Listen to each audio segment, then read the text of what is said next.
ఆర్తులు అంటే బాధలో ఉన్నవాళ్ళు, అర్ధార్థులు అంటే ప్రాపంచిక గెలుపును కోరుకునేవాళ్ళు, మరియు జిజ్ఞాసువులు అంటే దేవుడు అంటే ఏమిటో తెలుసుకోవాలనే కోరిక గలవారు. ఈ 3 రకాల వ్యక్తులు ధ్యానం చేయాలనుకుంటారు అని అంటాడు కృష్ణుడు. అంటే ఈ 3 రకాల వ్యక్తులు కూడా ఏదో ఒక కోరికతో ధ్యానం చేయాలనుకుంటారు. కానీ ఏ కోరిక లేకుండా అలవాటుగా ధ్యానం చేసేవారు యోగులు. అలా ధ్యానం చేసి స్థితప్రజ్ఞ పొందిన వాడికి మిగతా గ్రంథాలతో అవసరం లేదు. అతనే వేదాలు రాయగలిగే స్థితిలోకి వస్తాడు అని కూడా అంటాడు.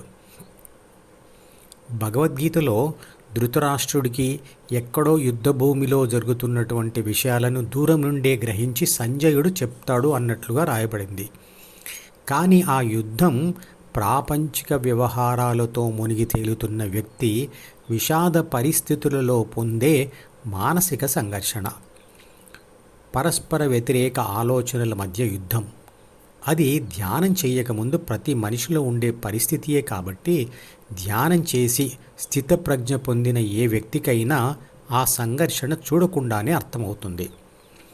సంజయుడు కూడా అలాంటి స్థితప్రజ్ఞ పొందిన యోగి కాబట్టి అతను తన ఊహాశక్తితో మనిషి మనసులోని సంఘర్షణాత్మక పరిస్థితిని ఊహించి ధృతరాష్ట్రుడికి వివరించాడు అని అర్థం చేసుకోవాలి.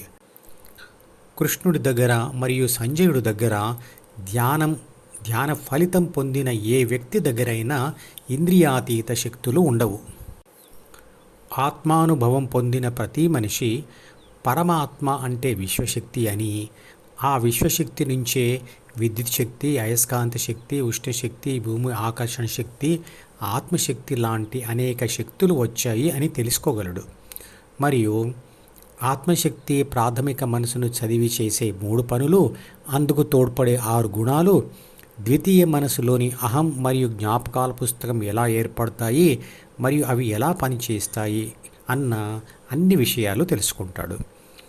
బాహ్య యుద్ధ భూమిలో భగవద్గీతను అర్జునుడు చెప్పాడు అనడం, సంజయుడు దగ్గర నుండి చూడకుండానే యుద్ధభూమిలో జరుగుతుంది అంతా దివ్య దృష్టితో గ్రహించి ధృతరాష్ట్రుడికి చెప్పడం అనేవి భగవద్గీత చదివి లేదా విని ధ్యాన సాధన చేయాలనుకునే సాధకుడికి అనవసరమైన విషయాలు. మహాభారత యుద్ధం అనే ఒక వాస్తవిక భౌతిక సంఘటనను మానసిక సంఘటన లేదా మానసిక సంఘర్షణగా చిత్రీకరించుకొని దానికి ఆధ్యాత్మిక గ్రంథమైన భగవద్గీతను కలుపుతూ వేదవ్యాసుడు మహాభారత యుద్ధం జరిగిన కొన్ని వేల సంవత్సరాల తర్వాత ఎప్పుడో రచించాడు. జీవిత సంఘర్షణలో విషాదం పొందిన అర్జునుడికి ధ్యానం చేయమని కృష్ణుడు చెప్పినదే భగవద్గీత. ధ్యాన కోరిక ఎవరికి కలిగితే వారే అర్జునుడు, గురువే శ్రీకృష్ణుడు. దేవుడంటే సర్వశక్తుల మరియు పదార్థాల కేంద్రం లేదా విశ్వశక్తి.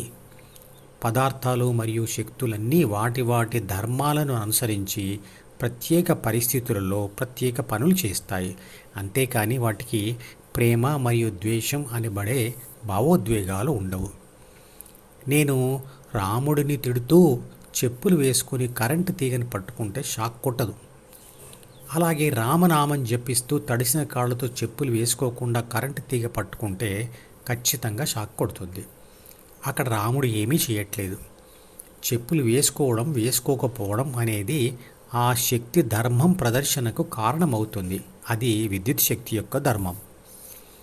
రాముడిని పూజిస్తే లేదా ధ్యానిస్తే రాముడికి సంతోషం కలగదు లేదా ఏ లాభం కలగదు. కానీ రాముడిని ధ్యానించిన వ్యక్తికి ద్వితీయ మనసు నుండి విముక్తి దొరికి, అంటే అహం మరియు జ్ఞాపకాల పుస్తకం నుండి విముక్తి దొరికి తీవ్ర ధ్యాస, విషయాలను స్పష్టంగా గ్రహించే శక్తి, జ్ఞాపక శక్తి, నిశ్చలతత్వం, నిర్మలతత్వం, మానసిక స్థిరత్వం, ధైర్యం, శాంతించిన అరిషడ్వర్గాలు, శాశ్వత శాంతి, ఆనందం కలుగుతాయి.